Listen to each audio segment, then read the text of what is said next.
تحریک انصاف کے 156 ارکان کے ساتھ جمع کیا جائے تو حکومتی اتحاد کے پاس 178 ارکان بنتے ہیں۔ قومی اسمبلی میں اس وقت 4 آزاد ارکان بھی موجود ہیں اور جمہوری وطن پارٹی جو تحریک انصاف کی اتحادی ہے اس کا بھی ایک رکن ہے۔ اب آپ کو آصف علی زرداری کے پلان کی روشنی میں پنجاب اسمبلی کے دلچسپ اعداد و شمار بھی مختصراً بتا دیتے ہیں۔ تو معاملہ یہ ہے کہ پنجاب اسمبلی میں نون لیگ کے منحرف ارکان کے علاوہ تقریباً 160 ارکان ہیں۔ پنجاب اسمبلی میں پیپلز پارٹی کے پاس 7 نشستیں ہیں، یعنی دونوں جماعتوں کے پاس کل ملا کر 167 ارکان ہیں۔ پنجاب میں تحریک انصاف کے پاس اپنے کل 181 ارکان ہیں۔ کاف لیگ کے پاس پنجاب اسمبلی میں 10 نشستیں ہیں، جبکہ پنجاب اسمبلی کے 4 ارکان ایسے ہیں جو آزاد حیثیت برقرار رکھے ہوئے ہیں۔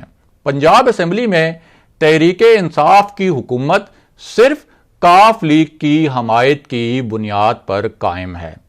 اور اب واپس آتے ہیں اس معاملے پر کہ آصف علی زرداری نے کس کے ساتھ کس بڑی ڈیل کا اشارہ دیا ہے، اور ساتھ ہی آپ کو سینٹ الیکشن کے متوقع نتائج سے بھی مختصراً آگاہ کر دیتے ہیں۔ تو معاملہ یہ ہے کہ اس وقت سینٹ میں مسلم لیگ نون کے پاس 30 نشستیں ہیں، پیپلز پارٹی کے پاس 21 نشستیں ہیں، جے یو آئی فے کے پاس 4 نشستیں ہیں، اور اپوزیشن اتحاد کی کل نشستیں ملائی جائیں تو اس کے پاس 67 نشستیں ہیں۔ دوسری جانب حکومتی اتحاد کے پاس اس وقت سینٹ میں صرف 36 نشستیں ہیں۔ اب مارچ میں جو سینٹ کا الیکشن ہونا ہے، اس الیکشن میں تحریک انصاف کے 22 اور اس کی اتحادی جماعتوں کے 12 سینیٹرز منتخب ہونے کا قوی امکان ہے۔ یوں حکومتی اتحاد کے پرانے اور نئے سینیٹرز کی کل تعداد 57 ہو جائے گی اور اسے سینٹ کے 104 کے ایوان میں سادہ اکثریت حاصل ہو جائے گی۔ اور اب بات کرتے ہیں کہ اس پوری صورتحال میں آصف علی زرداری نے میاں نواز شریف کو کس فارمولے کے تحت قائل کرنے کی کوشش کی ہے اور کس ممکنہ ڈیل کا اشارہ دیا ہے۔ تو پہلے تو آپ کو آگاہ کریں کہ آصف علی زرداری کی تقریر کے 2 نکات کا ایک خاص اور دلچسپ پس منظر ہے۔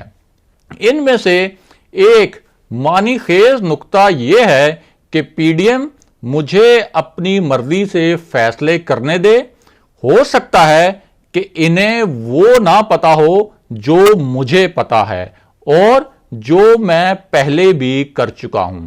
اس کے بعد انہوں نے معنی خیز انداز میں کہا کہ میں نے کیسے چند ماہ میں پرویز مشرف کو صدارت سے نکالا تھا، اور جاننے والے جانتے ہیں کہ پرویز مشرف کو نکالنے کے لیے اس وقت آصف علی زرداری کو جنرل کیانی کی اسٹیبلشمنٹ کی مکمل حمایت حاصل تھی۔ پرویز مشرف بعد میں کئی مواقع پر جنرل کیانی کے متعلق گلے شکوے کرتے بھی نظر آئے۔ آصف علی زرداری کا دوسرا معنی خیز نکتہ یہ تھا کہ حکومت کو نکالنے کے لیے طریقہ کار بدلنا ہوگا۔ اب ذرائع کے مطابق آصف علی زرداری نے اس طریقے کے معاملے پر میاں نواز شریف سے رابطہ کر کے انہیں آگاہ بھی کیا تھا۔ ذرائع کے مطابق آصف زرداری نے میاں نواز شریف کے سامنے 3 پوائنٹس رکھے۔ ان میں ایک پوائنٹ یہ تھا کہ اپوزیشن نہ صرف ضمنی الیکشن میں حصہ لے بلکہ سینٹ الیکشن میں بھی حصہ لے، دھرنے کے بجائے صرف لانگ مارچ کر کے اسٹیبلشمنٹ کو مزید نیوٹرلائز کرنے کی کوشش کی جائے اور اسٹیبلشمنٹ کو ایک حد سے زیادہ زچ نہ کیا جائے۔ ذرائع کے مطابق آصف علی زرداری نے میاں نواز شریف سے یہ بھی کہا کہ اسمبلیوں سے استعفے دینے کے بجائے اپریل میں وزیر اعظم عمران خان کے خلاف عدم اعتماد کی تحریک لائی جائے۔ اور انہوں نے یہ اشارہ بھی دیا کہ اسمبلیوں میں معمولی جوڑ توڑ سے عدم اعتماد کی تحریک کو کامیاب بھی بنایا جا سکتا ہے۔ آصف علی زرداری نے یہ تاثر بھی دیا کہ انہیں معلوم ہے کہ اسٹیبلشمنٹ اس معاملے میں مزید کوئی مداخلت نہیں کرے گی۔ لیگی ذرائع کے مطابق میاں نواز شریف نے آصف علی زرداری کا مشورہ تحمل سے سنا، لیکن وہ اسے ماننے کے لیے تیار نہیں۔ اگلے پروگرام تک کے لیے خدا حافظ۔